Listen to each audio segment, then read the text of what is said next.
Vanglorious Vanguard. Knowledge born. Yeah. United Front. What you want, what you want, what you want. To the Knowledge Radio. We in here. What you got? Dot. Work hard as a slave to one day be your savior. The wave unwavering. This is a labor of love. Rise with a purpose every day. Invigorated. If we were on TV, we'd be 10 times syndicated. If we waited for validation, a paycheck or accolades, we'd be starved, already lost or ran away. But when your square solid and your circle too, you don't need a place for silence. The concept is conquered through media, not areas of people activity. A mix that don't lose ethnicity, tightness that don't lose elasticity. Explicitly, this isn't where we give the novice regard. Nah, this is where knowledge is born. Last time that I checked, I'm undefeated. Deliver edicts, can't resist when the gods build and manifest freedom. When lines get crossed, they may push a loss, cause they get handed a check. We kick a can and cancel your cancerous gestures. A prophet vision, precision, the prescription for the sickness is to inoculate your fate with the winning. Arrogant beginnings turn to humble endings. And US with KBA is a win-win. 1K, 1.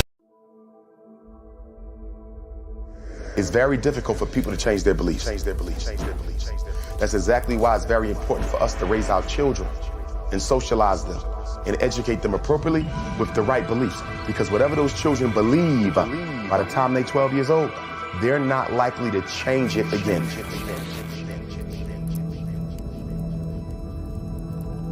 This is our land. We got to teach our people that they're home. We have to teach our people their nationality. Dr. Clark said we lost our sense of nationhood, and he was right, because we lost our memory of what it meant to be a nation. We are the only people who have gone through this identity crisis, trying to find out who we are. This is to mentally and politically disconnect the people from the land and thus their inheritance. Webster's Dictionary talks about the definition of America, and it says it is the aboriginal or copper-colored natives found on the American continent by the Europeans.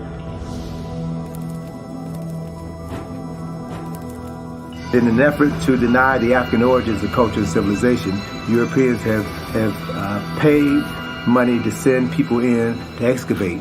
And the more they dig, the more black they find.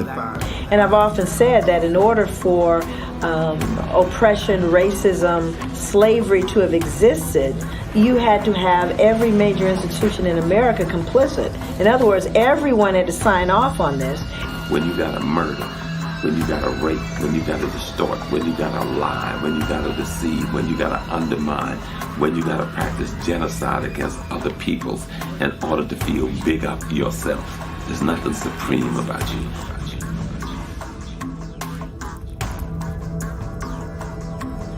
But the young brothers are not going to let that happen.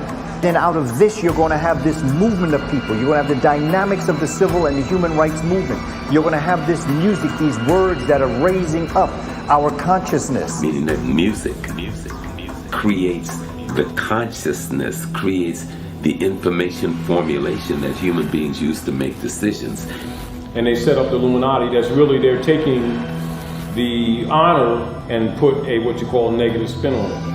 The rhythms and the beats we were using were right out of African drum rhythms that we had never heard before. That's ancestry, that's spirit, that's God.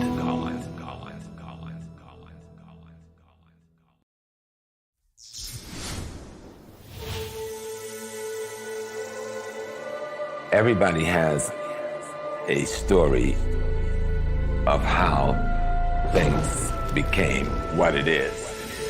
And all of the stories that we're experiencing up to date are all based on the original mythological story. Myths are ways of codifying profound truth.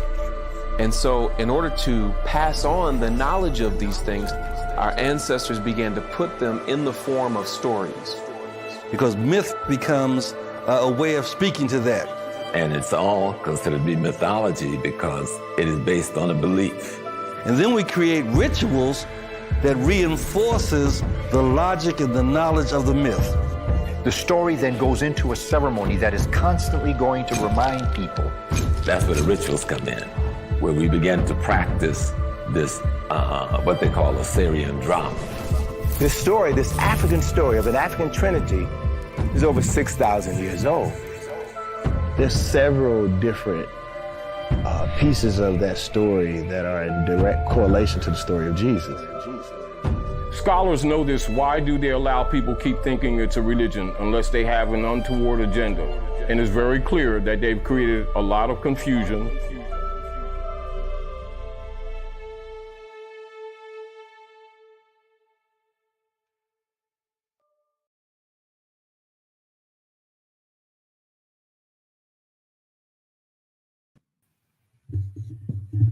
All right, peace and black power family. Welcome to another episode of Do Knowledge Radio, place for knowledge spawn. This shows knowledge spawn a lot. We here, we got a blessing in the building. You understand? We got a blessing in the building.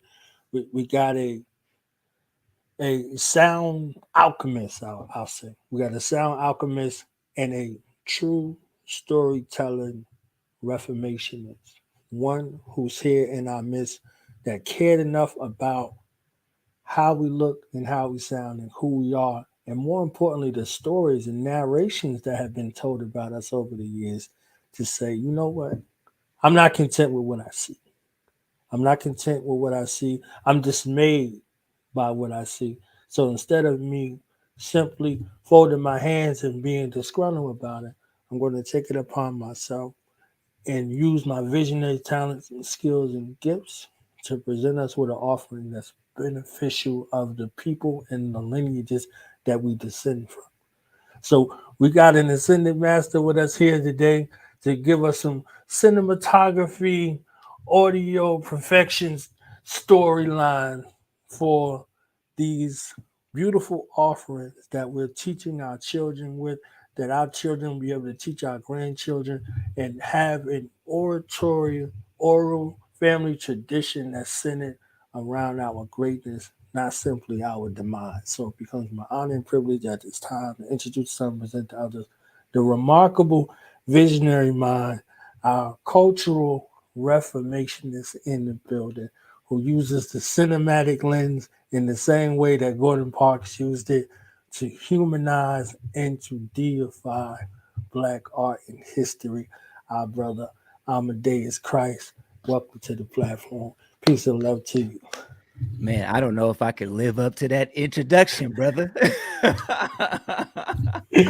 think you've done it. Who is this dude they talking about? I think you've done it and then some. You know, we here is Black History Month. We dealing in Black excellence, and there's no way in the world that I could celebrate, at least in my mind, and not include one who has done so much with offerings that you've given and not give some credence and ode to your story and to this creative process that is you. So I think I did a little less. I tried my best. I think I did a little less. You understand? So Man, you threw Sound Alchemist and Gordon Parks in there, man. Yes. Yeah. They don't think those worlds have overlap. Man. But you are living proof that these worlds have so many overlap.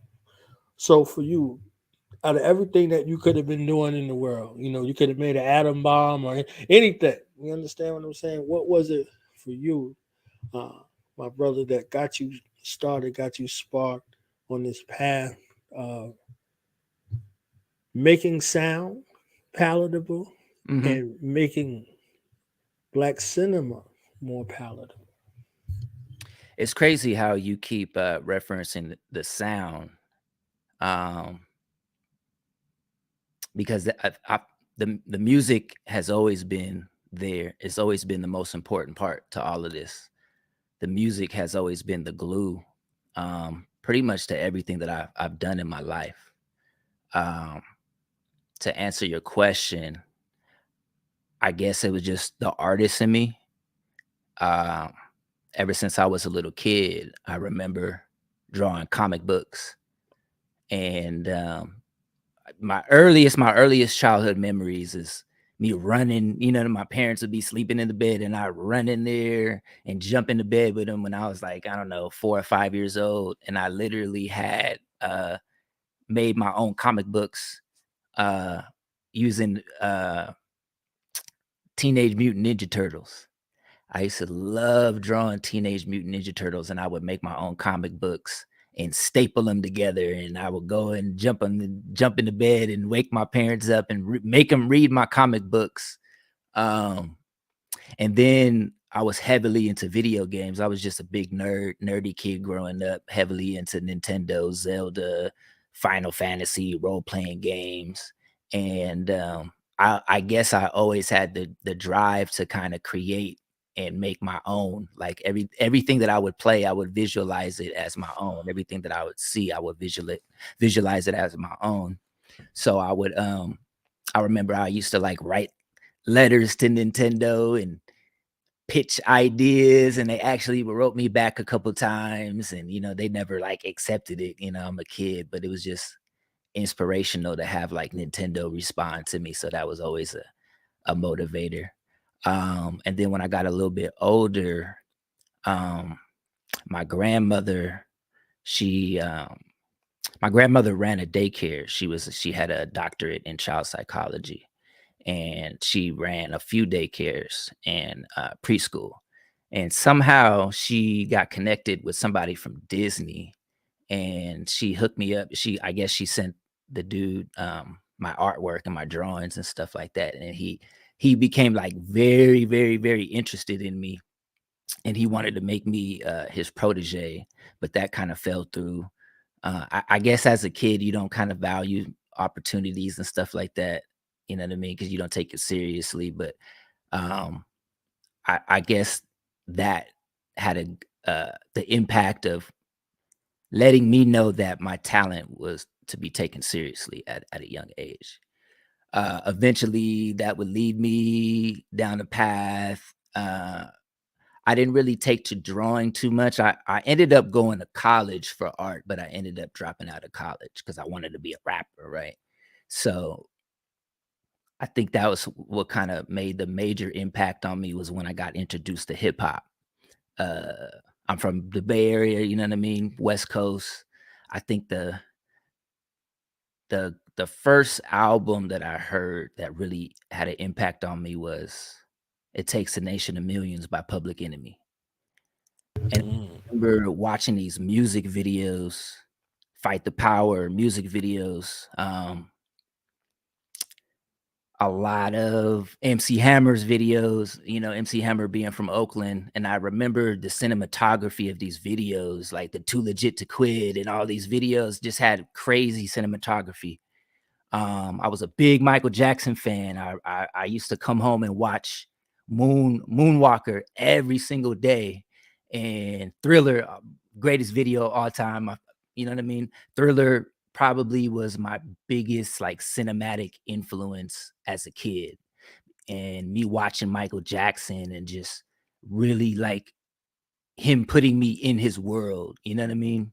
Even down to the cartoon with the rabbit. You know what I mean? It was just like he was just so artistic. And remember the time when he was in Egypt. That was the major seed that really sprouted into me getting into Kemet later on. So it was just like all these different influences, from music to hip hop, me being pulled into hip hop and through the street stuff, me chasing girls and wanting to be cool and stuff like that. And then ultimately wanting to become a rapper. And then Tupac was a super, super big influence on me. So when I got introduced to Tupac inspired me in a way that he taught me that you can be revolutionary with this music and use the music as a tool to kind of make positive change and be a revolutionary force. Even though, you know what I mean, we all know the story of how, the industry kind of corrupted, the whole positive thing that he was doing. That's a whole nother conversation. But when Tupac died, that made a major impact on me, because I made the choice at that time. I think I was 15 years old, 96. Yeah, I was 15 years old. At that time, I was like, I'm gonna be a revolutionary. I'm gonna die for my people. I'm gonna die for what I believe in, because Tupac died for it. as I get older, as I'm older now, I can look back at Pac and look at him as a 25-year-old and look at the many mistakes he did make, but I look at how powerful he would have been had he been on the right path, and he would have stayed on that right path. So I take that lesson. We as people that want to affect positive change as artists and stuff like that, we really have to look at the past and analyze it and look at the bad and look at the good. You know what I mean? Down to the slavery down to the Black Power movements, COINTELPRO, bro. I used to like cut school to go study COINTELPRO documents at 13, 14 years old. So I was just like heavy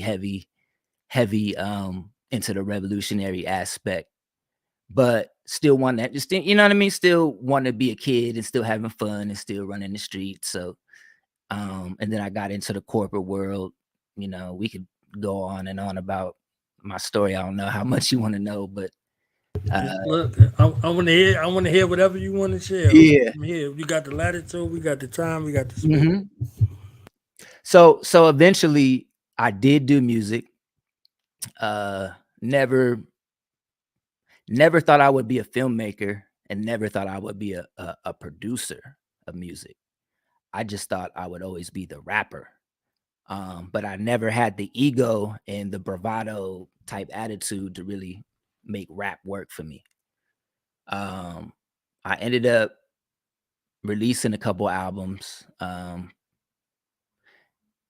Then it just, coming up in the Bay Area, bro, like you can't separate street from music. And when I found out that I was gonna have a son, I made the decision to just leave everything and just kind of regroup, take some time off to become a man, raise my son, and got hired at Google. Google calls me randomly one day. They're like, "Hey, you know what I mean? Would you like to head our Hardware Depot program?" This is at Google headquarters in Mountain View. So my son's mother was really pressuring me to go get a job. You know what I mean? At the time, I'm in the studio, rap. She like, "Nah, you need to go. You got a kid on the way." So ended up working at Google as a contractor. And working at Google let me know, when you're like literally working next to some of the smartest people in the world, you quickly learn that education is extremely important, and earning these credentials is extremely important if you want people to take you seriously in the real world. So I got inspired to go back to school, and I didn't really know what I wanted to go back to school for. I had went to college for like a couple years. Like I said, I was like an art major, and I wanted to be a rapper at the time. So I kind of just dropped out. But I always wanted to shoot my own video. I always like wanted music videos because I couldn't afford to pay for them at the time. So I was like, if I could go to school to learn how to shoot music videos, we winning, you know what I mean? So that's how I picked film, you know what I mean? And I just happened to like be very good at it. So it turned it to running the studio and producing beats for the homies. It turned into shooting music videos for the homies. Eventually just like rap with music videos, I'm dealing with A&Rs, I'm dealing with different music executives, and they're telling me to do this and change that, and you know what I mean? Because I'm always trying to put like positive messages in the videos, even if it's like a street song, you know what I mean? Like I'm telling a rapper like, yo, you just can't glorify this lifestyle. You got to show like both sides of this. So like I would do videos with, it'd be like the drug dealer and he ended up getting shot and you see his ghost at the end, or we would do like tributes to different people who was killed and stuff like that, police killings.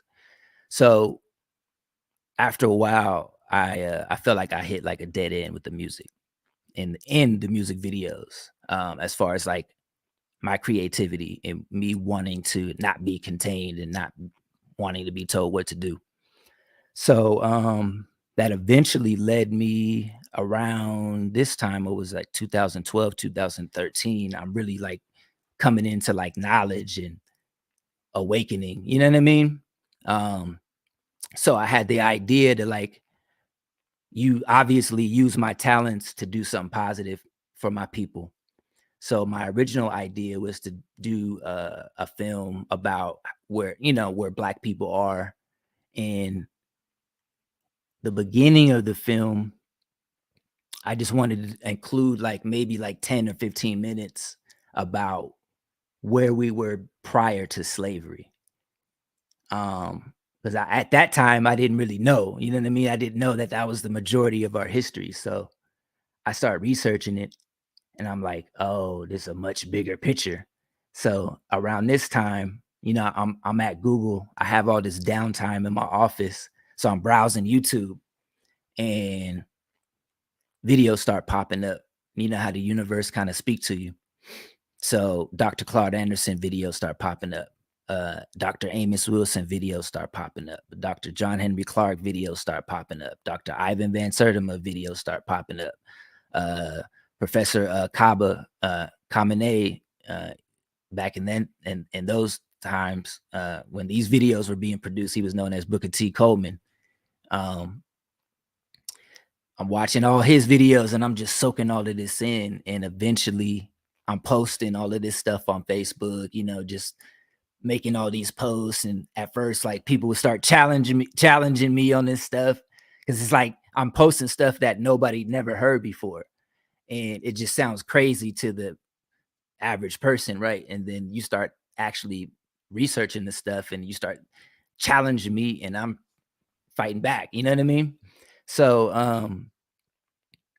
I actually started doing a series of interviews. It's funny, I was just talking to a college class, and I was explaining this like yesterday. So I did an interview. I did my first set of interviews for the film, and I sat on it for like 6 months. This is the first Out of Darkness.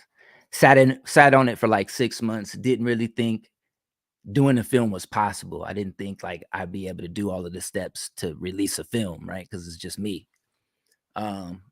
So one day I'm literally getting ready to delete all of this footage because I needed the hard drive space, bro. Like, how crazy does that sound?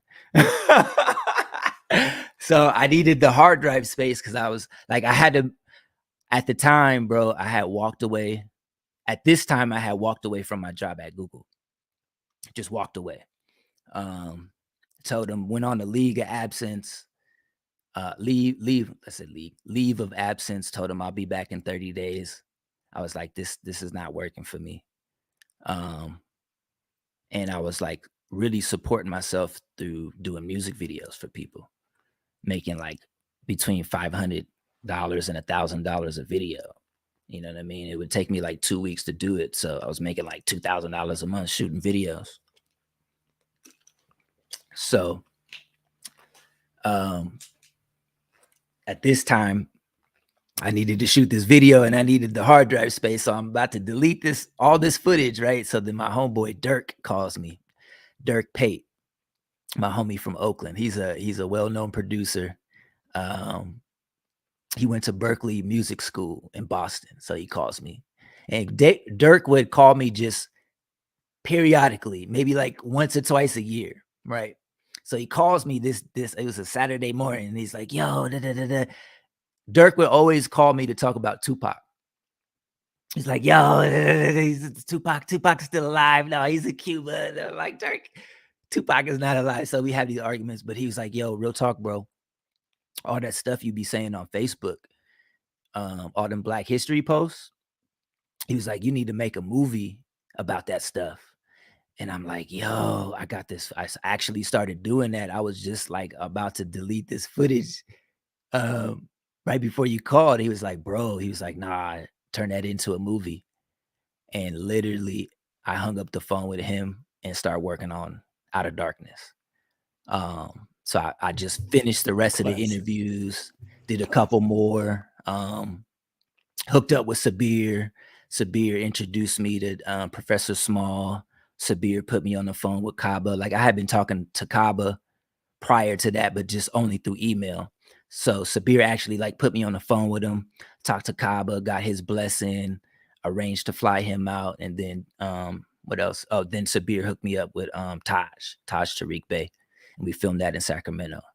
And that's how the film came together. And I just kept pushing, and did a couple screenings, you know what I mean? Shout out to Shades of Africa, did the first screening there in Long Beach, got the feedback from the community,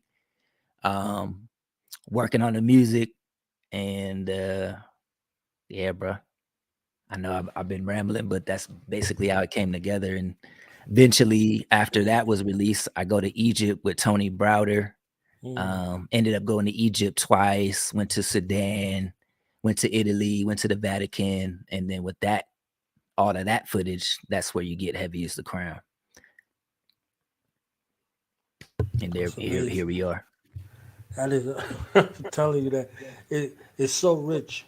I'm one of those guys who got the DVDs, not for the movie solely, for the behind the scenes.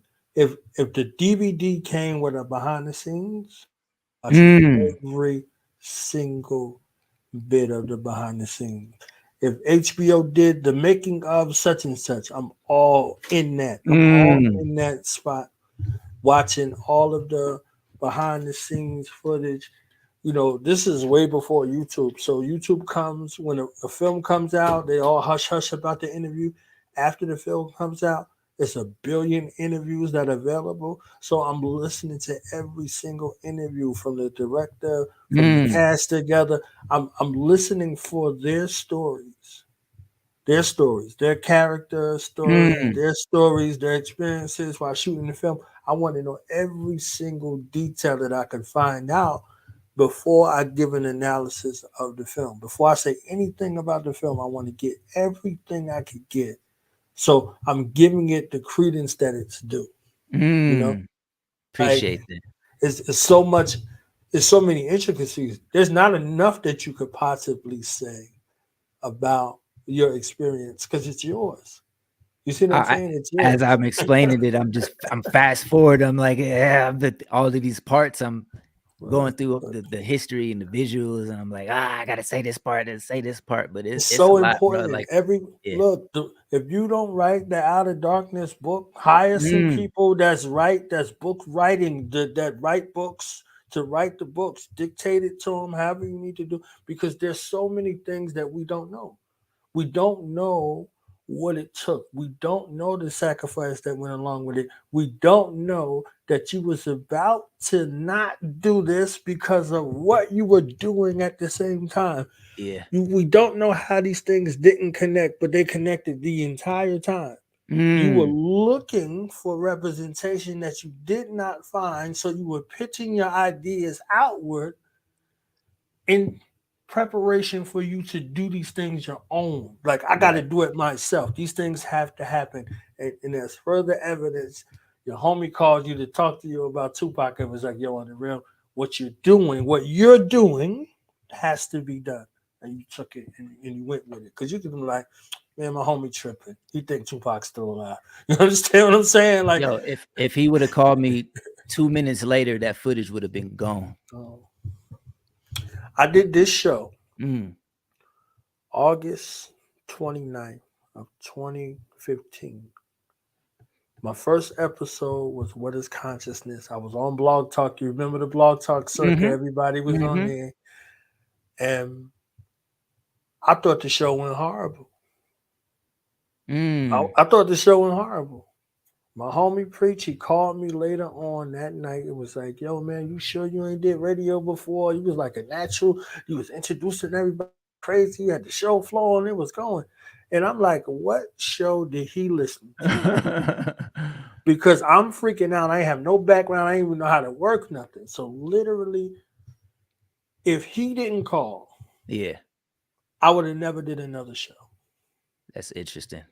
So 3,000 shows later, 8 years later, all of these things, it wouldn't have happened if my homie didn't call me and was like, yo, man, this show, blah, blah, blah, and this and this. And then I went and looked at the numbers. I was like, all these people listening to this? Like, what were they Yeah. listening to? And the things that I thought was technical difficulties that was forever, there was like little moments, little blips in between. Yeah. But while you're doing it, the realization doesn't really hit you because you're thinking about everything that's wrong, everything you Yeah. could have adjusted Yeah. versus relishing the moments. Like, okay, you went from emailing somebody to flying them out to see you. You went from thinking about Kemet or looking at Kemet in books to being with the only father and daughter black people from America that's excavating over there. The only black excavation team in Kemet that's black from us. You see what I'm saying? Like literally, like so these shifts in thought only make sense when you have time to slow down and tell parts of the story. Like you said, you was telling the people on the college campus. They're on the college campus and they're learning how to think finally, after being indoctrinated for all of their formative years. Now they want you to critically analyze. They want you Right. to question. They want you to be able to put these things together. And off the muscle and off of the inspiration of your entire life story, this story that we see, the bits and pieces that we see, is evidence and credence to your story. So it's not enough for you to talk about. It's not. This is impossible. You see what I'm Man, saying? So honestly, the only time I think about this stuff is when I do podcasts and I'm explaining it. Like, I guess for me, it's like I can't get caught up in the moment of what I'm doing. You know what I mean? It's like running a race. They tell you like, don't look behind you or don't look at the other runners. Just always look straight. So it's like I'm always looking straight. And if I look at what I've done and look at where I am, it's like sometimes it's like overwhelming. You know what I mean? It's like, damn, I'm doing this. You know what I mean? I got all of these people, like I've affected all these people's lives, but then it's like it's bigger than me. You know what I mean? Like what we're doing is bigger than us. Like it's just I'm a vehicle. You know what I mean? I was just blessed with the tools to be able to do this. And it's a lot of hard work.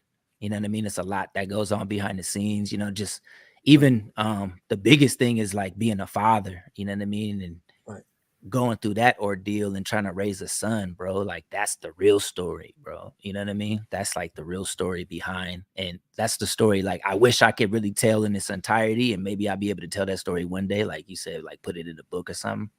But yeah, bro, like that's been the challenge. Like doing film is easy.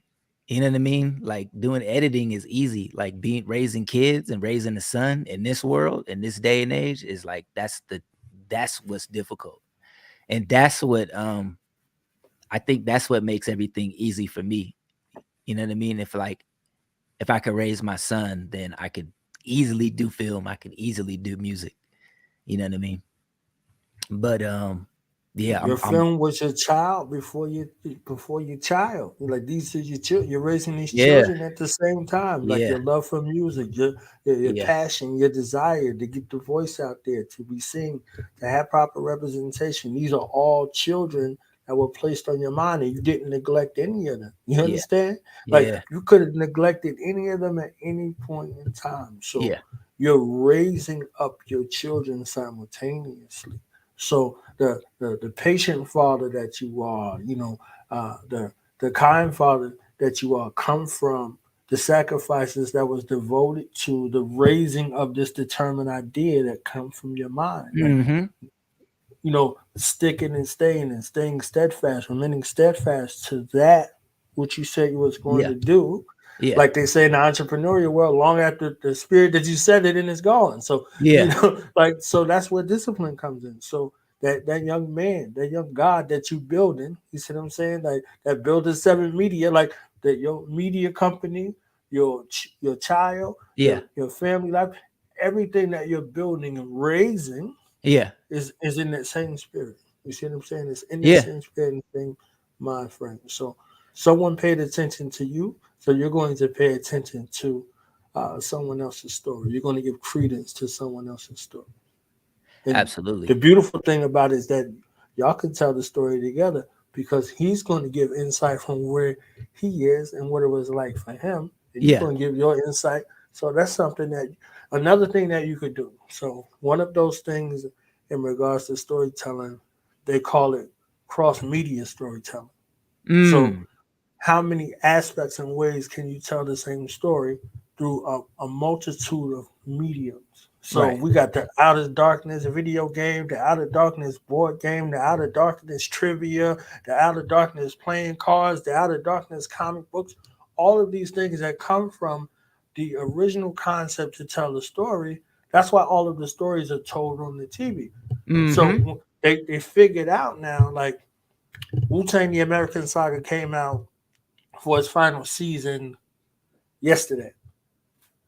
If they wanted to stay on TV forever, they could tell Dirty Story, they could tell Jizza Story, they could tell Master Killer Story separate, like everybody's story, and just be on like Power's on. Power ain't never going over TV. They figured out a formula to say, okay, we can take a focal point character and surround them with supporting characters, and whoever the people identify most with, we can continue to tell that story, continue to tell that story, continue to tell that story.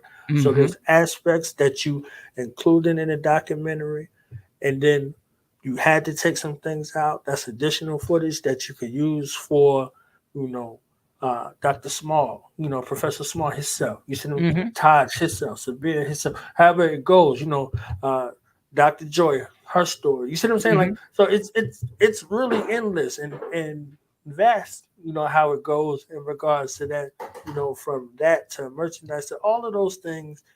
These are all aspects and ways to tell your story from one singular point to a multitude of manners in which, these stories can be told. So it's our story. It's the collective story.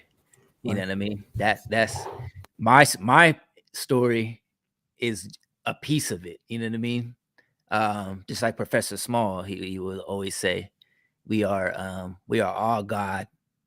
We are all God having our individual human experiences. You know what I mean? But we're all part of the divine essence, the you know what I mean? This universal creative force that we're all a part of. So I really look at it as the per'onk, right? The intergenerational transference of knowledge and wisdom. And that's the house that we're building.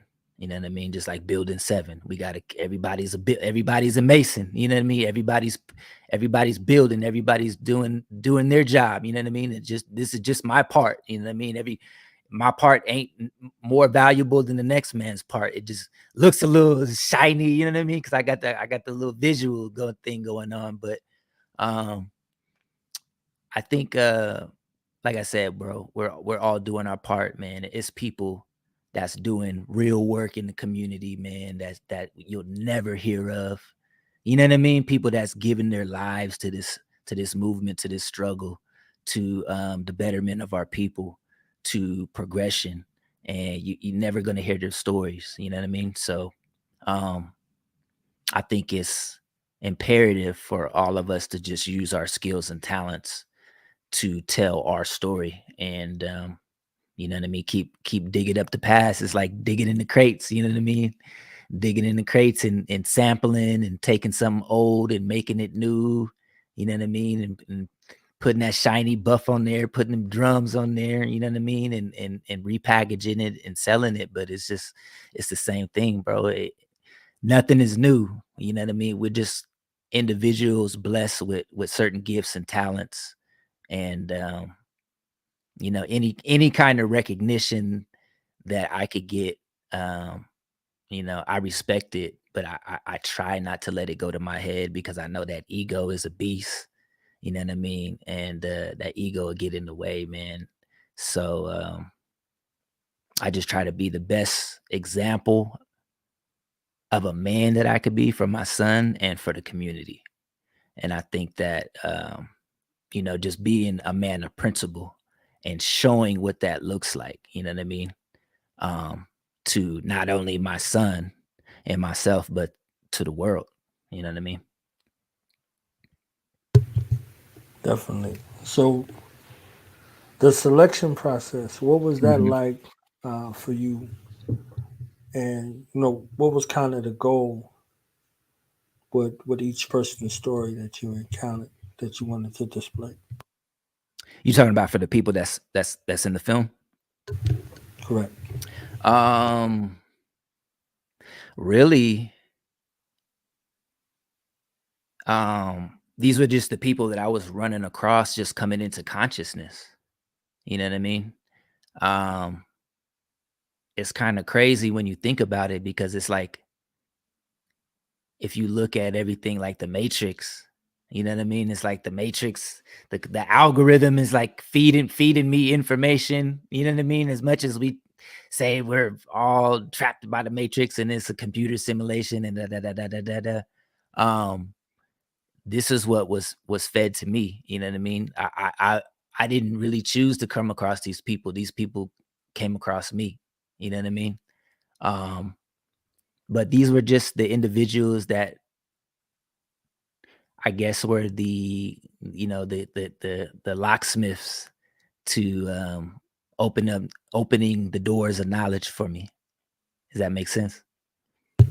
Makes perfect sense. Yeah. But it kind of happened by happenstance in a way too, because me creating the film, I really didn't have the money to travel like that. You know what I mean? So a lot of it was just me looking up people, me looking up Tony Browder and Atlantis and seeing when the next time they were going to come to the Bay, or looking up Dr. Claude Anderson and looking up Tim Wise, or looking up Dr. Joy DeGruy and seeing when they would come to the Bay Area. Luckily, the Bay Area is a place where a lot of people come to. So they would come there and I would just run up on them with the camera and be like, yo, I'm just a young filmmaker, college student. Let me have 10, 15 minutes of your time. And fortunately, none of them told me no, you know what I mean? And they could have, but they gave me their time. They saw that I was genuine and I was able to do what I did with the material, fortunately. But yeah, these were just like, the master teachers. I'm sitting at the feet of the masters, asking them my questions that I had, you know what I mean?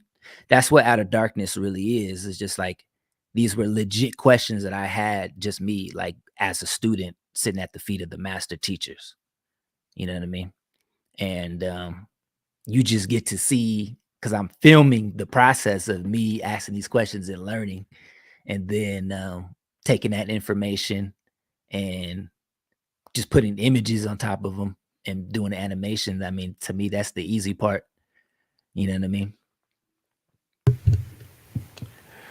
Yeah, I differ with you with the images and the animation part and all of the stuff that go along with post production. You see what I'm saying? Because I'm learning it and I'm like, yo, more power to the folks who actually do that thing, because that thing is not a thing for me. You know what I'm saying? So, if you could make sound like sound, I'm sure that this you said it's easy for you. It's definitely easy for you. But I wanted to bring in one of my brothers. Yeah. You mentioned earlier that there's great people out here doing work, and we would never hear their stories. So as long as I'm alive, this new African right here, this new African reformationist, the one who cared enough about Black people to teach our children.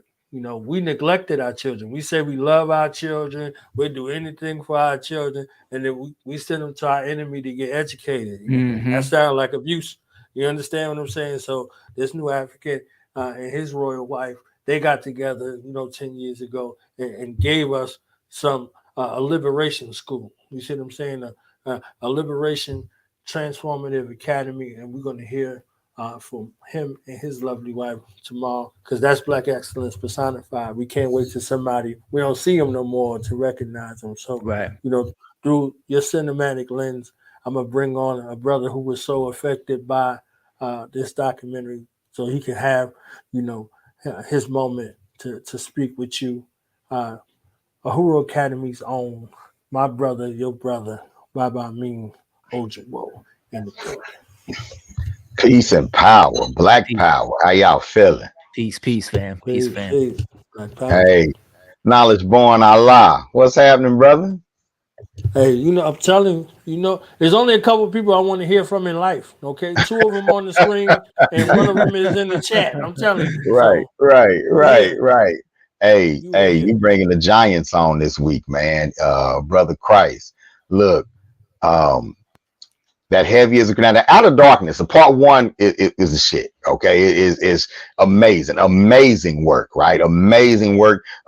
We use it as curriculum at the Uhuru Academy. I ain't gonna lie, man. I just grab your stuff. You don't put it out there because we gonna use it.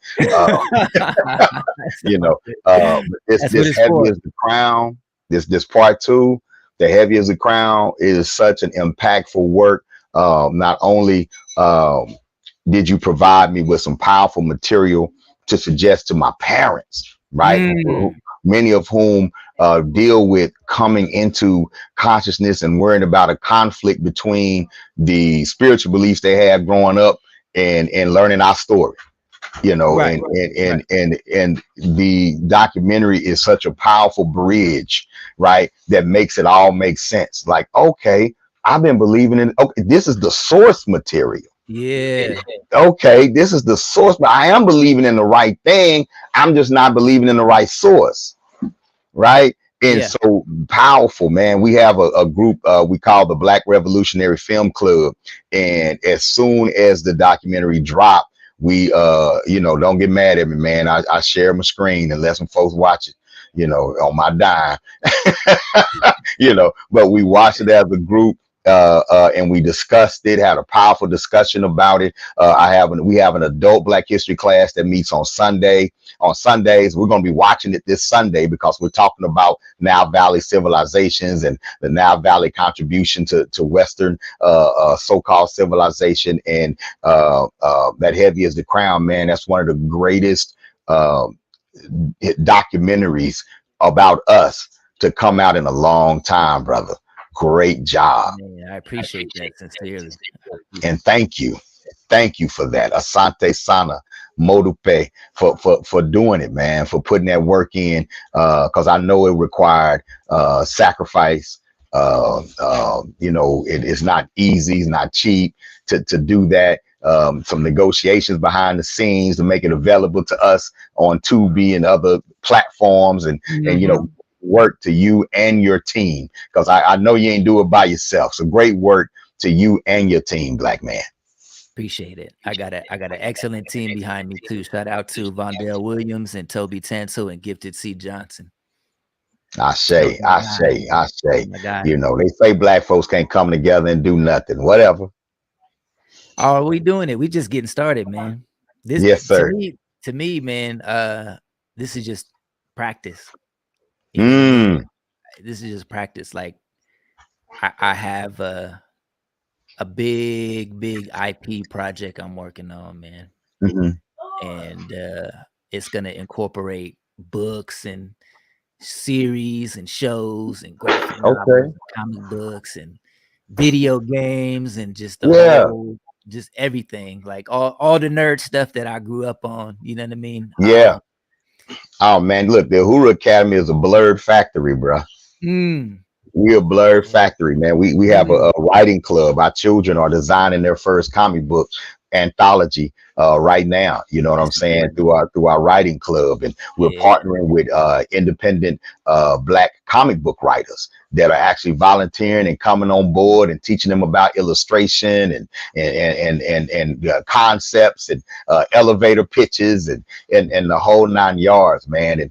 And all we want to do is expose our children, to black creatives, what I'm saying, like yourself, let them know that, man, find something that's not there, find a need and fill it.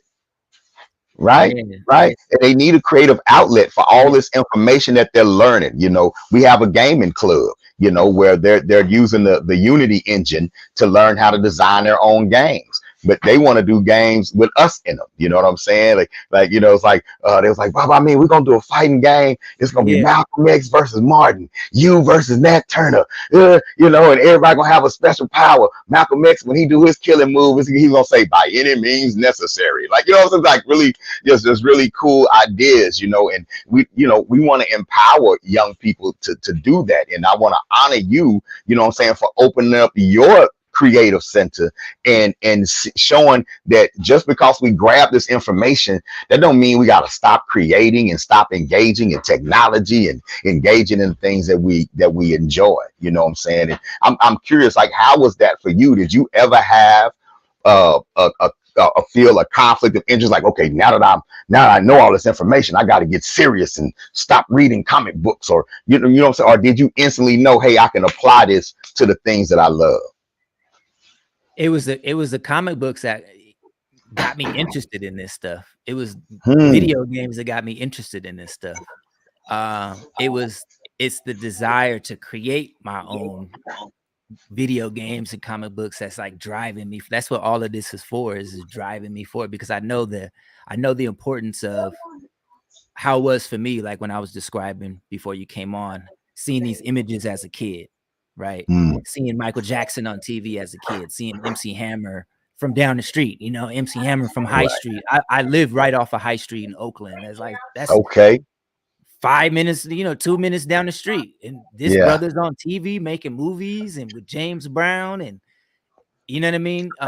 Seeing Remember the Time, seeing Michael Jackson in Egypt, and seeing Eddie Murphy as the Pharaoh, and just you know what I mean? Those images as a kid, because we're just so inundated with white everywhere we go. Even when we go to church, it's white Jesus, white angels, white. So what does that do to a kid, a black kid? It tells them that you're inferior, you know what I mean? And it tells them that just shut up, get to the back of the line. You don't have any stories.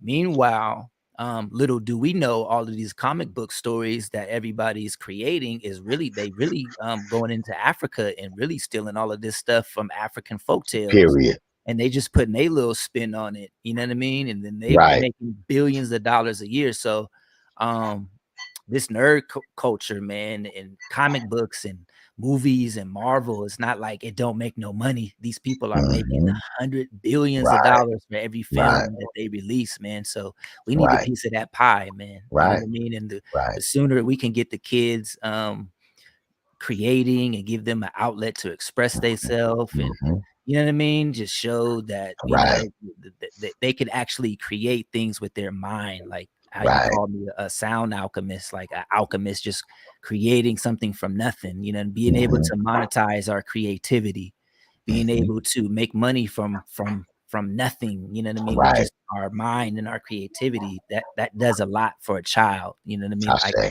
I'm doing it now in my 30s and 40s, but I wish I would have been like on this page, like as a teenager. I would have been like so much farther, but you know, that's timing, and you know what I mean? I had to go walk my path in a particular way.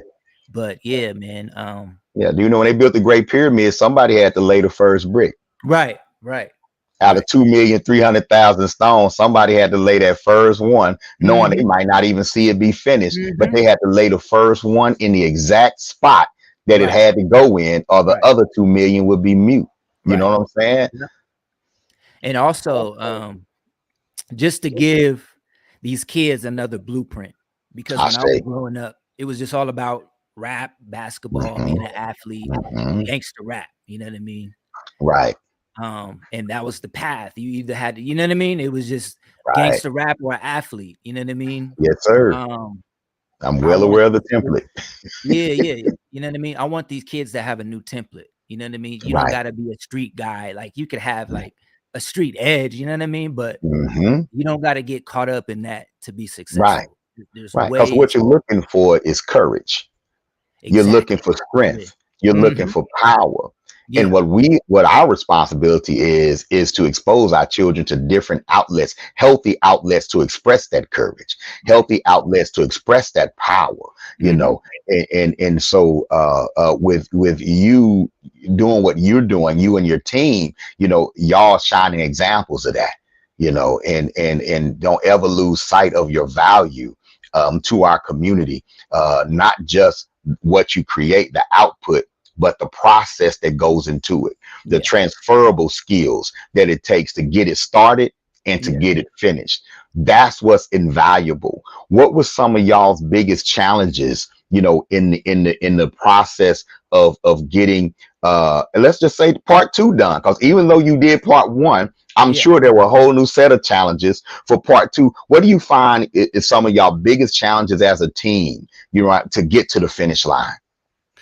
The biggest challenge is obviously, as an independent filmmaker, your biggest challenge is financing. Mm-hmm. You know what I mean? Because you have this vision, and you don't kind of how you want to execute it, but I have extremely high standards, right? Mm-hmm. So it's like, how do I get this done? How do I do this? How do I do this? Okay. And it seems like any big task, it seems very overwhelming when you look at it. But what I found is breaking everything into smaller steps. Easy steps. Like a math equation. Yeah. So I would just break things into small steps and figure out what steps I could do first, execute those steps, get the confidence from having completed those steps, and then move forward. You know what I mean? So feed yourself some early dubs. Feed yourself a few wins. Right. And then really how I overcame a lot of the costs was learning how to do things myself, right? It takes a little bit more time, you know what I mean? But all of those, like the animations that I'm learning and the stuff that I'm doing, I'm really just watching. A lot of that is watching YouTube tutorials from other people. You know what I mean?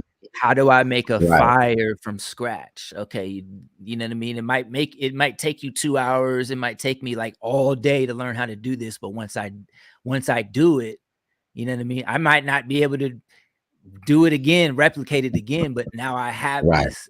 You know what I mean? So see, the transferable skill I see there is that stick-to-itiveness, right? And patience, right? And so being able to see you had your vision, but then when you broke it down into those smaller steps, the smaller the step, the further the vision seemed to be away. But you knew with every little thing that you did, it was getting you closer to realizing your goal. Exactly. Yeah, you see that's powerful. Knowledge born Allah. That's powerful. Even in building due to knowledge, right? Step by step, right? In building the Uhuru Academy, same thing. I had to learn how to do a whole lot of stuff I didn't know how to do in order to get the school open and to keep it open.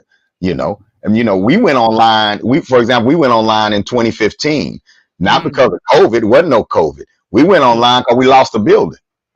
We couldn't. We were no longer maintaining brick and mortar. So I did research because I don't want to miss a day of school. So I did the research, my wife and I, and we said, "No, we finna go virtual." And we went virtual in 2015. So then when COVID hit, we was already ready. We already had a virtual program on deck. Business boomed for us during the pandemic because we had something in place. But those were skills that we had to pick up because, again, we're not at the finish line yet. But like you said, breaking it down into those smaller steps. And I think that's kind of what I want people to hear, because when you dream, you see the finished product. You don't always dream about the work that it takes to get there. And that's what I'm saying. If I would have known how many steps it was going to take me, I probably would have never did this. You know what I mean? But once you're in it, you're in it. You know what I mean? Like once you're in that race, you're going. You're not looking back. You're not questioning yourself after that. But it's just like anything could be broken down into smaller steps. Like I'm making music right now. I'm making beats, right? So Yeah. I'm on the MPC. I don't know if you know about MPC. Oh, I ate a few mics in my day.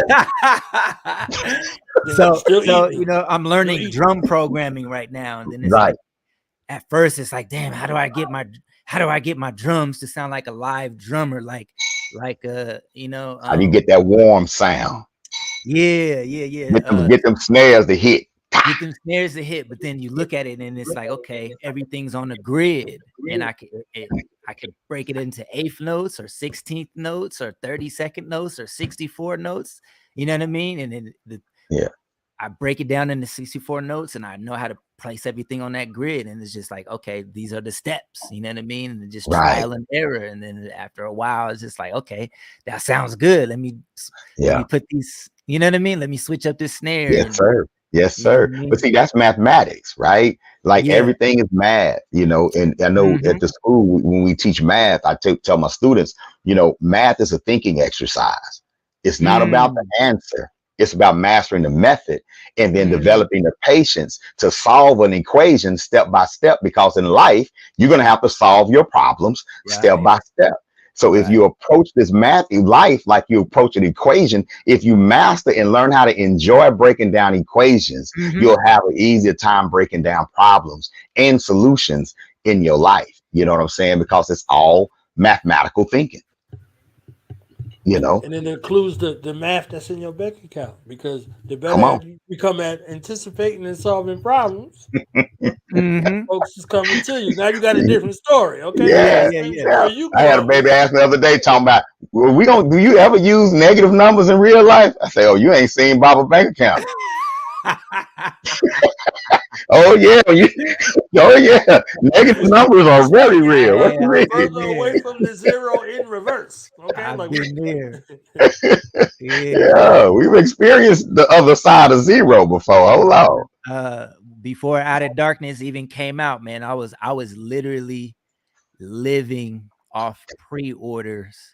Every time I would get a pre-order, I mean, I had every time I get a pre-order, I would $24. I'd go to the store, buy some sweet potatoes. And, we got sweet potatoes for the weekend.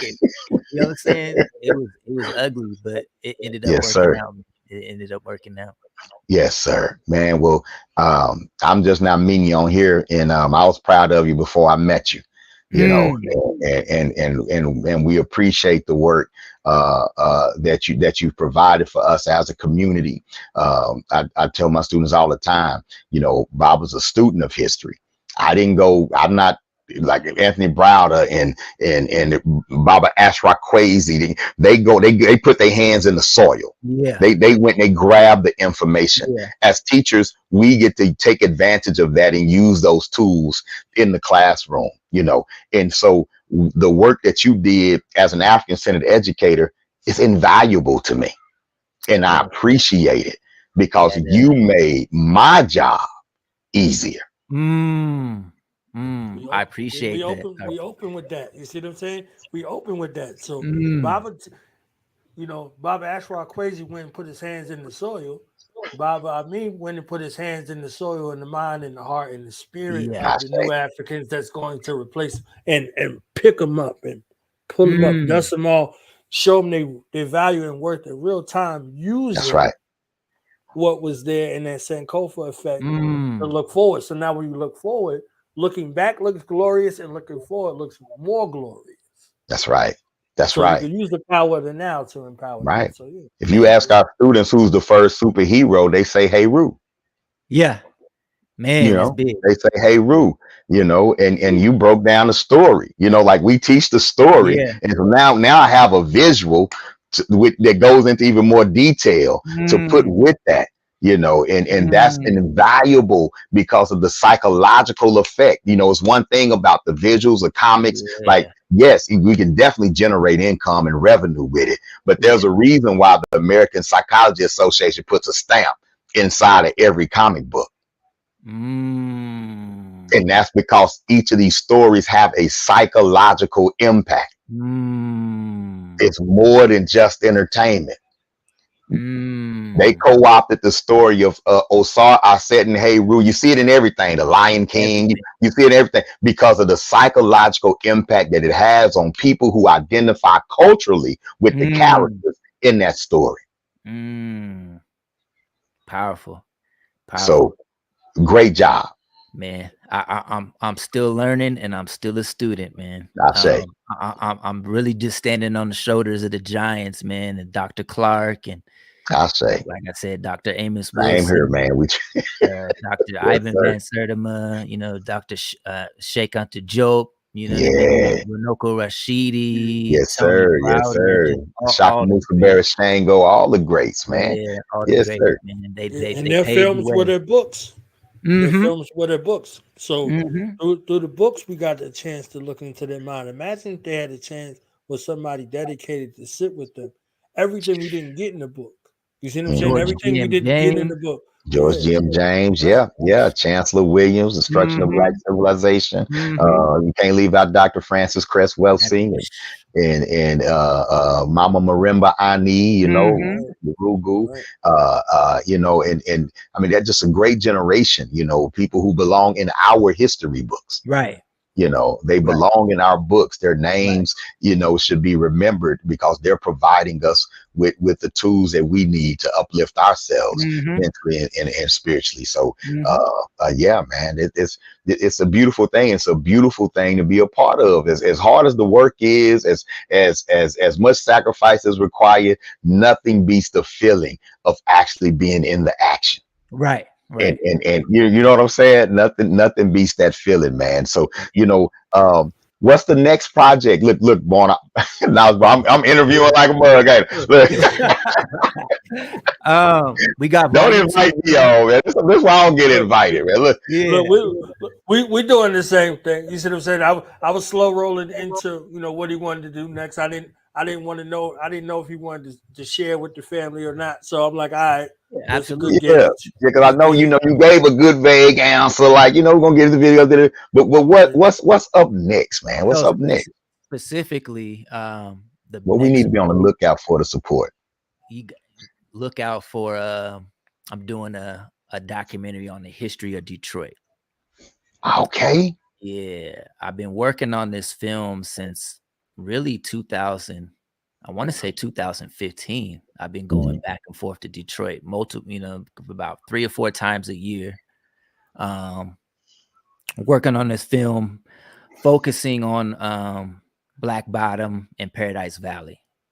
Okay. And if you don't know the history, it's like a Tulsa, Oklahoma, you know what I mean? Like a independent Black-owned community in Detroit. Over 300 Black-owned businesses.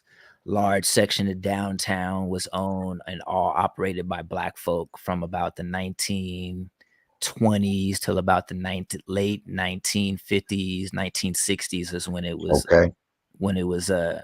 broken apart. But it's an amazing story. Once again, shout out to my boys from Detroit. Toby Tansel, he's the executive producer, man. I met him actually at one of the first screenings I did for Out of Darkness at 90s Knowledge Cafe. When you said when you Holy Ground. Yeah. So Mama Nani always says everything with our people is psychological. So I wanted to say that earlier when you were talking about the psychological aspects of this. But yeah, I met Toby at one of the screenings, and he kind of pitched me the idea of doing a film on Detroit, man. I just fell in love with the city, man. It just reminded me so much of Oakland, where I'm from, and I just been going back and forth.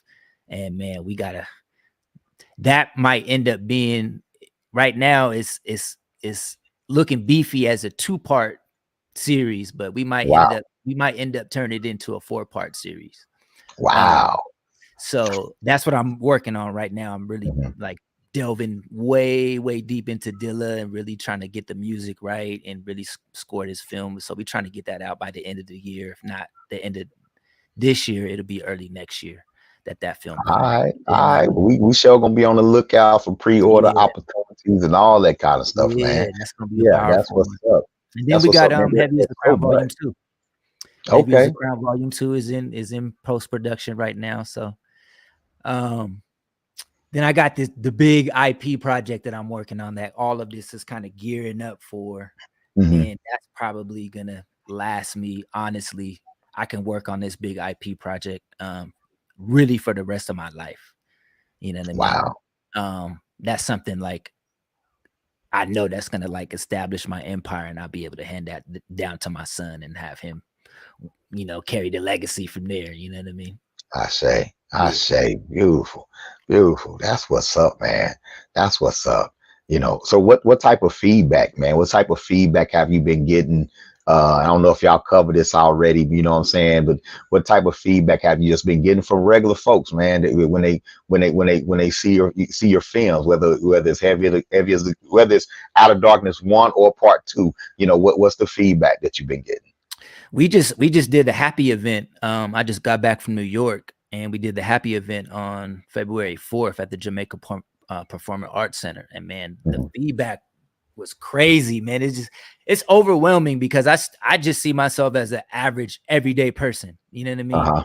And for the people to tell me their stories and families coming up to me, like whole families, and say, well, we have Sunday dinners and we discussed your movie, and you know what I mean? And just people, seeing it for the first time there, and just me seeing the impact that it has, especially like people that come from like a Christian background, you know what I mean? And they're saying like, you know, they never saw the source material for what they believe, you know what I mean? And it's like, it doesn't like take away anything that they believe. You know what I mean? It's not like, I'm not challenging your beliefs. If anything, it just adds on to it, just kind of Africanizes everything. Right. So the feedback has been amazing. No negative feedback. You know what I mean? No negative feedback. No. Hey, brother, I wish what you should have did was this. You know what I mean? None of that. Oh yeah, because you know that they out there. Yeah, they out there. You know, They're out there. I'm sure I'll run into them. There's a whole lot of armchair directors and editors and all that out there. Right. And scholars. Right. But you know, I got the approval from the elders. You know what I mean? I got the approval from the elders, you know, Kaba, Professor Small, and Tony Browder specifically, man. They just loved it. So as long as I got there, okay, I'm good. Oh man, you good. yeah, that's the stamp right there. You know, I came of age in the 90s, and it was their work, you know, because back, you know, you didn't have social media back then. You didn't have YouTube back then. You know, if you want to know about Anthony Browder, you had to go to the bookstore and get that book. Right. Or you had to find a VHS tape, or if luckily they came in town and did a lecture, you had to catch the lecture. You know what I'm saying? And so, you know, I have so much appreciation for their work, partially because I had to work to get access to their work. You know what I'm saying? And so to get their stamp, I understand how hard they worked, you know, back in those days. You know, when Anthony Browder put out From the Browder File Volume 1, you know, the book was the medium. There's no, that was it. You know, you ain't filming nothing on the phone. If you're gonna film something, you needed a movie camera. You know what I'm saying? And so to see their work now merging with this generation and being able to be put out there through this new medium, man, it just warms my heart. You know, it warms my heart. And I love how you express how they've accepted that, because, you know, you can get older and kind of get into your pride and be like, I ain't trying to do none of this old, you know, fancy YouTube, smooth tube stuff, you know, and it's good to see the wisdom in our elders to say, no, you know, we still have a medium to put this out there, you know, that they express an appreciation, like you know what I'm saying, like you say you got their stamp. What kind of feedback, you know, did you get from them, you know, specifically, without sharing any private conversations, but was it an appreciation type thing? Or they keep telling me I'm some type of genius, and I don't believe them. They don't give that out. So it gotta no, be they true. don't. They do not give it out. They don't give that out. Matter of fact, if they just said you kind of smart, that would have made you a genius. So if they said you're a genius, but go on and receive that. But you know, I admire the humility. you know, but wow. When a genius call you a genius, receive I'll that. accept that when I'm in my 60s or 70s and I say. maybe my 80s. I'll Right, accept that. right, But right. I know I got a long way to go. So I if say. they're telling me this now, then it does make me feel real good. You know what I mean? Right. Because I know the work that they put in. You know what I mean? And I know like Dr. Clark, how sharp he used to be, and it's like, you know what I mean? You just right. In the 80s and when the African Center movement was really popping, you just couldn't get on no podium and just start talking. Like that's you real. had to go through the, you know what I mean? You had to go through the steps. That's real. That work in. And yeah, you know what I mean? They'll be like, nah, you're not ready yet. You're not no, ready. You couldn't just read an African name and get up and say you were sent here from the planet Sirius B. And now you can't do that now. You know, you can start a whole cult on YouTube now. You know, just from an efficiency apartment. You know what I'm saying? Yeah. I've seen it done. You know, but no, they come from that time where they check your sources. Oh, they were a big part of the whole making of it. You know, I was in constant consultation with Tony Browder, you know, taking the trips with him, just spending that time with him, staying at his house, you know, going to the dig site, staying, you know, in West Bank, Luxor, you know, staying actually in the apartment with him, and you know what I mean, just picking his brain, conversations with Kaba. You know, he's working on spirituality before religions in the Shabaka Stone book, and he's sharing information with me, and you know what I mean. Any question that I have, I'm gonna get on the phone, call Kaba, he sends me stuff. Talking to Professor Small, you know, he's motivating me, telling me to, like, if you're gonna do this, do it right. That's the OG right there, Professor Smalls, man. You know, he gangster in the good, in the conscious way. You know what I mean? Yeah. So, and the unconscious way. Both ways. We know it. I would go put it out there like that, but we know it. Okay, we know just, it. Just getting their feedback as I'm going forward. You know what I mean? Getting that information, having them point me in the direction that I need to go. And then, you know, taking the extra time, you know, because I was working on that film for like almost 4 years. I think originally, like I had put the trailer out like in 2017. Like the film was supposed to come out 2018, didn't come out to 2022. Okay. And, so that was just me taking the time, having the patience. Right. And only accepting for myself the best possible product that I could have put out. I say. You know what I mean? I say. Yes, sir. Hey, man, great work. Your teammate, he made me give you a shout out. He was like, look, put this on the screen for our backstage. Hey, Gifted C. Johnson. Gifted. Yeah. He's a genius in his own right, man. That's the dude. He said if he takes it, then you got to take it. Yeah, it's reciprocity. Come on. Yeah. Gifted C. Johnson helped me out with the music. 50 years to do it. You understand? So we gonna do that now. Mm-hmm. But yeah, man, I just got a lot of people behind me, man. A lot of people supporting me. You know what I mean? Yes, From sir. my team to the elders to the kids. You know, it's always good to get the kids' feedback. And a gang of black folks you ain't even met yet. Right. You just met me tonight, and I'm a supporter. Yeah. Okay. So whatever, you know, whatever you're working on, man, you know, the Uhuru Academy, we're behind you 100%, brother. Absolutely. We're behind you 100%, you know, and I can't thank you enough. Man, hats off to you guys, man. Yeah, I can't thank you enough, man. So and we're gonna have to link, man. We're gonna have to link. Absolutely. You know what I'm saying? We definitely have to link. I would love for you to jump in our online class one day, man, and just share some inspiration with our youth, you know, and man, just anything. If you need anything, just honest opinions and, you know, or whatever, you know, want them to check a beat out, you know, y'all, what this sound like or whatever, you know what I'm saying? Because I got some, they ain't shy. They gonna tell you what they think, you know. Yeah. Especially the you know kids, man. Yeah, man. Yeah. You know, so just from my village to yours, man, the door is always open. Man, let's make it happen. All right, cool. Knowledge born Allah. So I'm finna go finish date night. Hey, Get it right now, cause You know what I'm saying? Y'all, I'm look, getting y'all all ain't in finna y'all get me in business out. Y'all tomorrow. ain't getting Okay, in I'm some look, trouble, man. I gotta look, look. survive. I gotta be Look, I'm getting alive all in for y'all us to be on business the show tomorrow. That's why tomorrow. I asked for y'all together. Okay, you understand? That's why I asked for y'all together. Cause I I ain't know, finna get a hey, speed round. I ain't finna I'm get a a speed figurehead round. around here, man. I just wave and smile for the cameras, all right? But hey, brother Christ, man, it's an honor to meet you. You know what Good I'm meeting you too, saying? brother. Yeah, Yeah, man. Yeah, man. Keep up the great black work. will do. Will do. Appreciate you. All right, man. You brothers, y'all be easy, man. Black Yes, power. sir. Yes, sir. Like power, peace.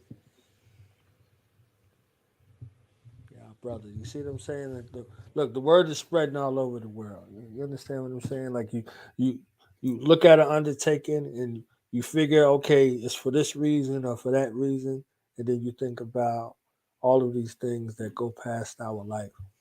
You know, Dr. Carter G. Woodson said that he didn't see any representation of us in the history books. So Mm-hmm.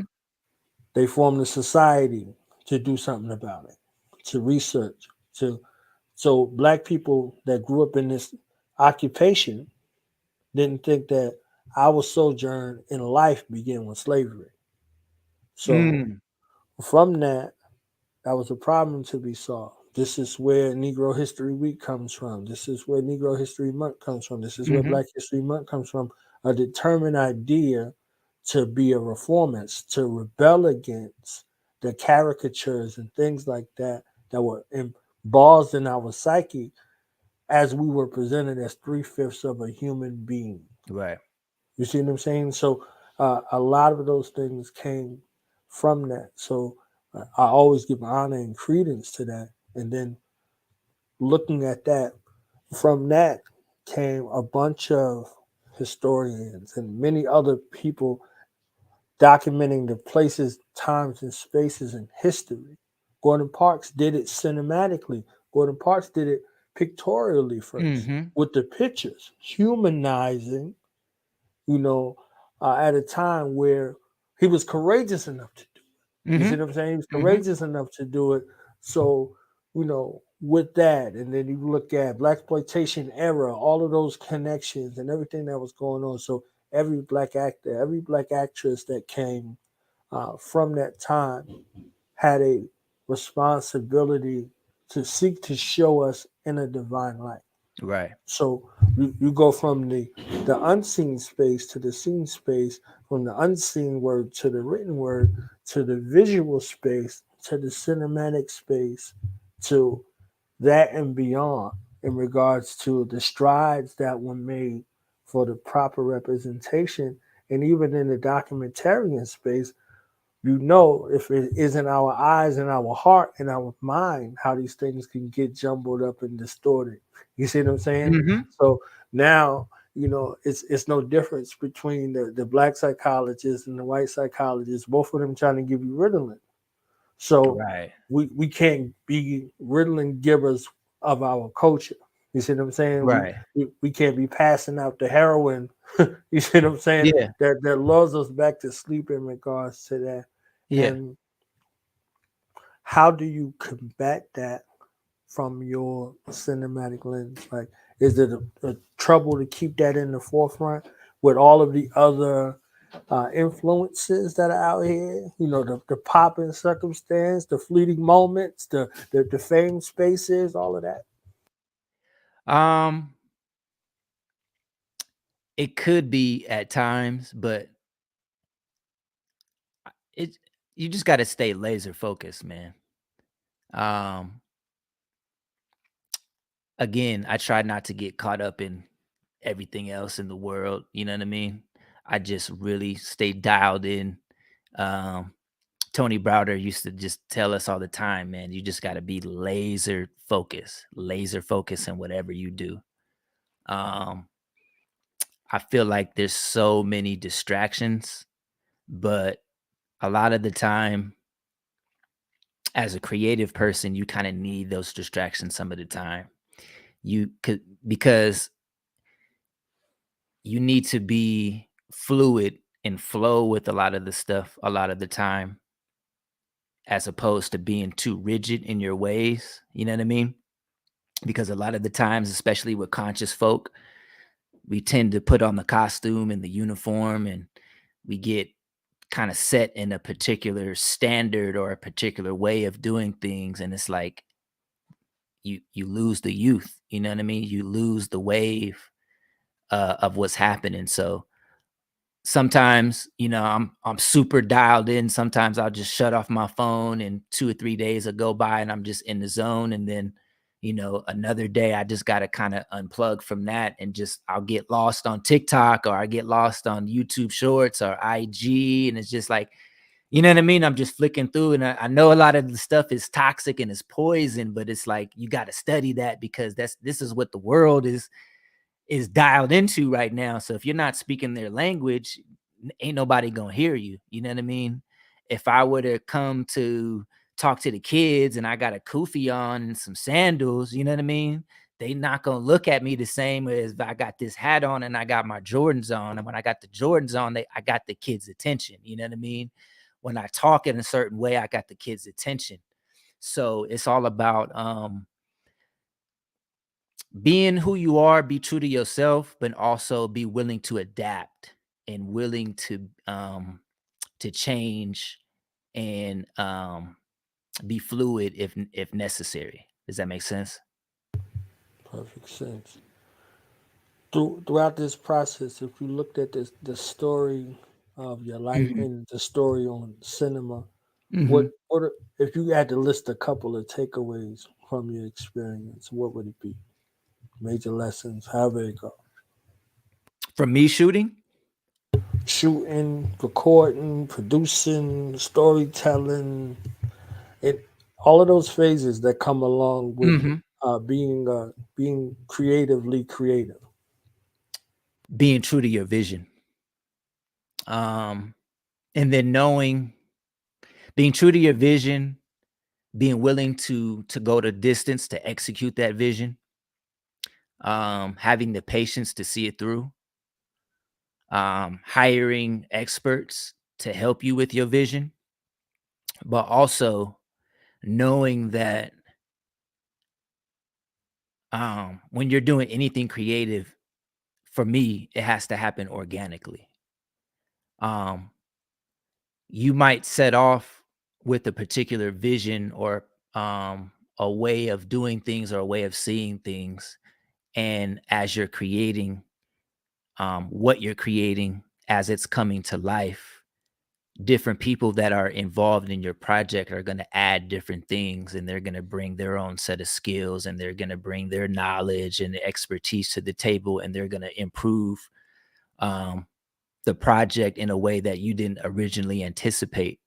And you just kind of have to be open to let that happen. You know what I mean? Like, as much as I guess everything's a balance, right? Because as much as the artist has to maintain a control, if you have the vision, you have to be willing to kind of relinquish some of that control in order to let the creative process happen, right? And that's something that I kind of struggle with as an artist, but I'm still kind of learning how to do that now and adding people to my team, and you know what I mean? Trying to get experts to come in there and expert, like, the perfect example, my homeboy Gifted C. Johnson, who was just made that comment. You know what I mean? Like, I knew that I couldn't do Heavy as the Crown, like all of the music on my own. I probably could have, but it wouldn't have been as special as if I let his genius come through and shine. You know what I mean? So I would be sending tracks to him, and he would come to my house, bring his super big keyboard up the stairs, you know what I mean? And just really zone out, and I would just play him tracks. And you know, he would be calling me like, bro, you made these drums? And I'd be like, you like these?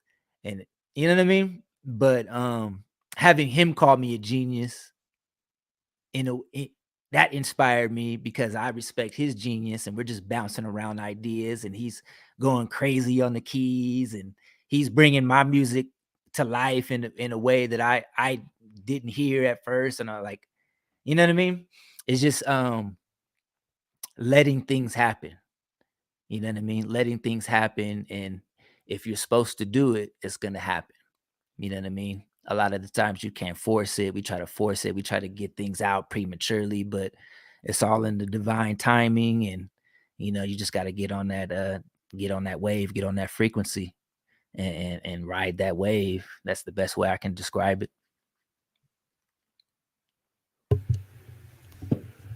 So with everything you do and everything that you're doing, this is the second to the last question I have.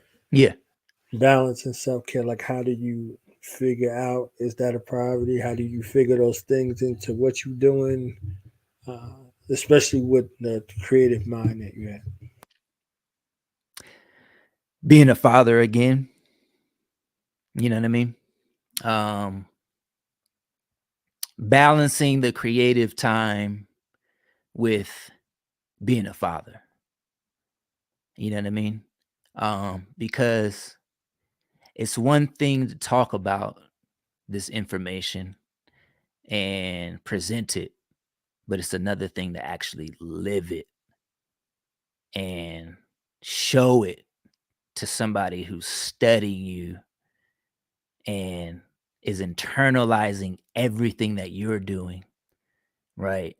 So having a son really forced me to really internalize everything that I was learning instead of just learning it. You know what I mean? So that was a process for me. That was how I was able to keep my balance between not getting too involved and lost in the work, you know what I mean? And then maintaining a real life, you know what I mean? Getting out there and experiencing things, showing him things, traveling with my son, you know, and traveling, going to Egypt with him, you know what I mean, with the family. Those things, you know what I mean? Just it's as an artist, you have to have life experience. And that's the thing that is a challenge, right? Because you get so lost in the art that sometimes we forget to live, to actually live. And that's why I like to travel so much. You know what I mean? Fortunately, my job, like what I do, requires me to travel. So I get to kill two birds with one stone, but like traveling and getting that refresh, you know what I mean? Mind state and seeing different things and meeting different people and, you know what I mean? Just meeting people from different walks of life and different ethnic backgrounds. And, you know what I mean? Just getting really well seasoned. Just maintaining that balance, you know what I mean? Agreed. So final question, and I appreciate all of the time that you shared with us. I'm going to reach out to you and let you know there's some platforms and some people that got a hold of me while we were on, and I want to connect you with them. So possibly we could set up something for their platforms as well. Yeah. I borrowed this one lately from one of my homegirls, Jazzy J, something for the culture. She asked the guest, if you were to transition tomorrow, how would you want the world to remember you? Ooh. As an artist and a revolutionary. But as a father, most importantly. That's what I would say. Yeah. A father to my son and probably a lot of other kids, you know, hopefully, you know, just a person who learned a lot and tried to instill those messages in the future generations. Right. I think that's what all of our responsibilities are. You know what I mean? Taking those jewels, going through the struggle, going through that hardship, you know what I mean? Taking those lessons and giving those lessons to the future generation so whatever they're going through, they'll have the knowledge and the wisdom and the game to help them with their struggles. You know what I mean? Because it's just a continuous cycle. You know what I mean? But yeah, artist, creative, revolutionary, and a father. I would say those four things. That's a holy legacy right there. So final thoughts to the family. where people can stream the film, buy the film, anything else you want to plug, social media, any of that stuff for the film. Absolutely. Out of Darkness, Heavy is the Crown, streaming on pretty much any major platform. We on Vudu, we on Amazon, we on iTunes, Apple TV, YouTube, movies. I think I said Google Play. You can stream it on Tubi, watch it for free. You can stream it on Peacock. I mean, just we got the merch, we got the hats for sale. The 7collection.com. We got the hats, we got the socks. You know what I mean? We didn't come to play. We got the slides and we got the DVDs. So DVDs is available on outofdarknessfilm.com. You can get them on Amazon and you can get them on the 7collection.com. And in the 7 collection, spelled out, the V is a 7, is actually a 7. Or you can go to building7media.com. And then follow me on IG. You can follow me on IG at Amadeuz Christ. And also you can follow the Out of Darkness page at Out of Darkness Film on IG.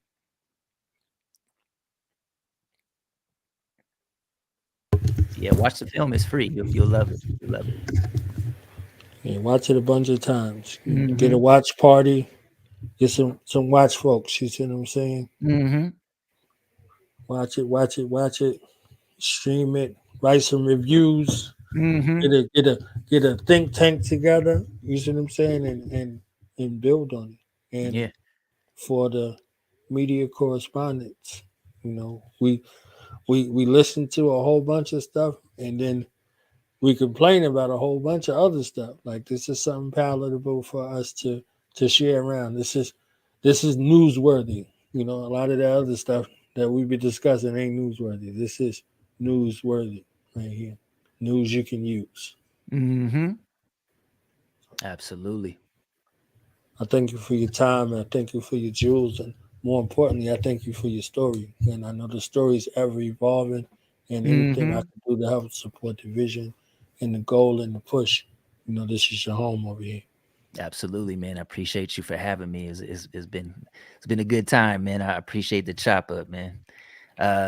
You know, it's always good to get the feedback from the people. You know what I mean? People that I touch, people that kind of appreciate what we do. You know, the people that kind of know what goes on behind the scenes, and you know what I mean? Content creators, and it's a lot of work, man, but it pays off, man. It pays off. All right, so we out, y'all. Peace. Peace.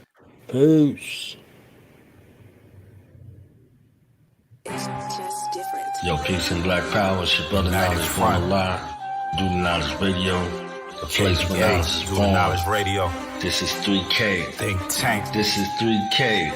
Hey. This is 3K. I swear that knowledge is on. It's where I swear that knowledge is on. It's where I swear that knowledge is on. It's where I swear that knowledge is on. Who ran, who ducked, who drew down, return fire. We're the warriors, the healers, enlighteners, enlighten us. I'm tired of the same old, that game old with an upgrade. I'm a sunbathe in the sun rays while my guns blazing, they complain. Devil, my level not attainable. My metal, not malleable. I'm a man, didn't need that manual. Reparations is incalculable. Yeah, we want it in blood. Dead in the begging, head in the beheading. Metal to the meddling. Members is aggressive. Getting to the Armageddon. Karma, see karma when it comes to retribution. Catalyst in my clips and I use them on traitors and haters and the ones that spread confusion. Cause the devil's playground wasn't built for our amusement. Hey, meet me at the guard hour. Hey, in these strange days. You gon' need a strong counter, spin like Beyblade. Impenetrable armor, Orient aura. This story, this saga get gory before it get calmer. Keep holding that revolutionary posture. 85 gon' dip and dodge her, but when they get monster, they turn into MC like earrings and become door knockers. I'm irate, they pirate the culture, send them to Davy Jones' locker. It's okay. Okay. Let them think that you lost it. Be patient, this type of thing you can't force it. Play possum, but nah, not know out the road. Then they can't comprehend cause the language is coded. We plant ideas and we plant explosives. Make your pockets go from more bits to more bread.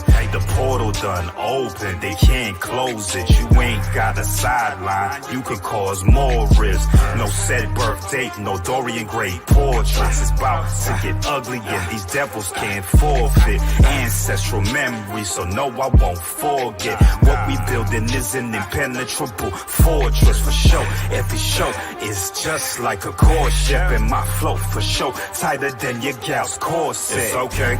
Okay. We are the source, you can't outsource it. Even Spartans don't want no parts, Neff. What do you know? Before you know it, 3,000 wild Africans at your doorstep. Hey, meet me at the guard hour. Hey, in these strange days, you gon' need a strong counter. Spin like Beyblade. No, we will not cower while the rest they play safe. We will move with God's power. This is not for play. Honor my ancestors, play the Ori day. Peace to you, loved ones, stay dangerous and stay safe. AKAs and AKs coming to make their caves cave. Wreck the race like take case, stay dangerous and stay safe.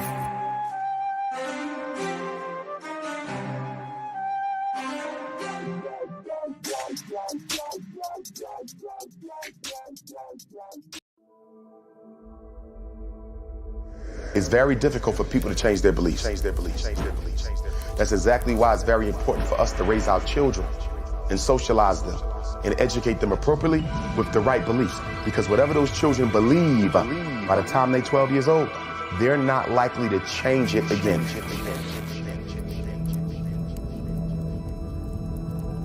This is our land. We got to teach our people that they're home. We have to teach our people their nationality.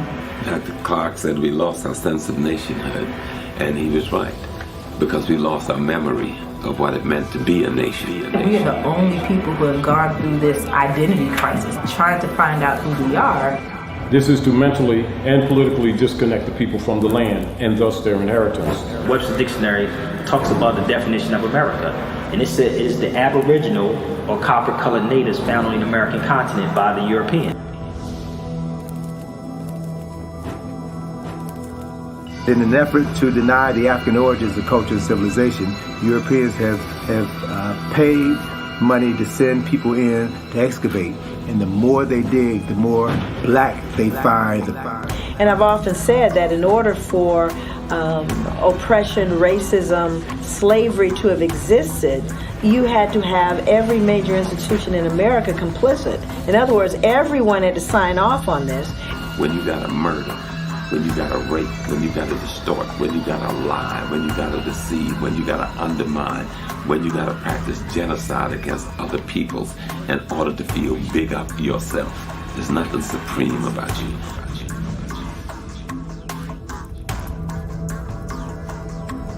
But the young brothers are not going to let that happen. Then out of this, you're going to have this movement of people. You're going to have the dynamics of the civil and the human rights movement. You're going to have this music, these words that are raising up our consciousness. Meaning that music creates the consciousness, creates the information formulation that human beings use to make decisions. And they set up the Illuminati. That's really, they're taking the honor and put a what you call negative spin on it. The rhythms and the beats we were using were right out of African drum rhythms that we had never heard before. That's ancestors, that's spirit, that's God.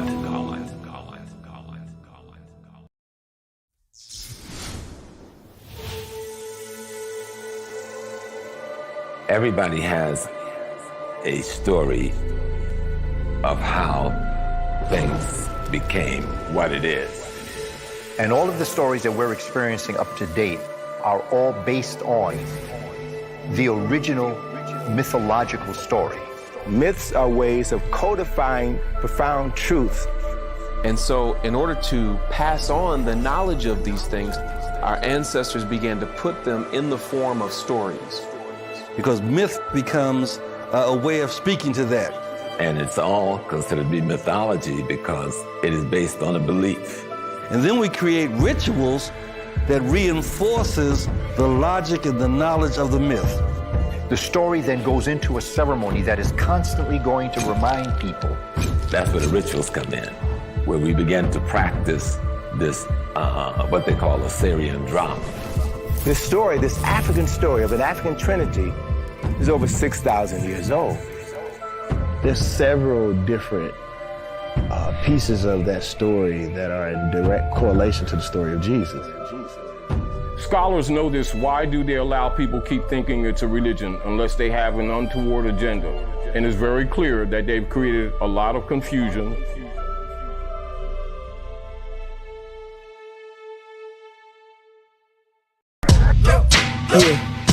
Yeah.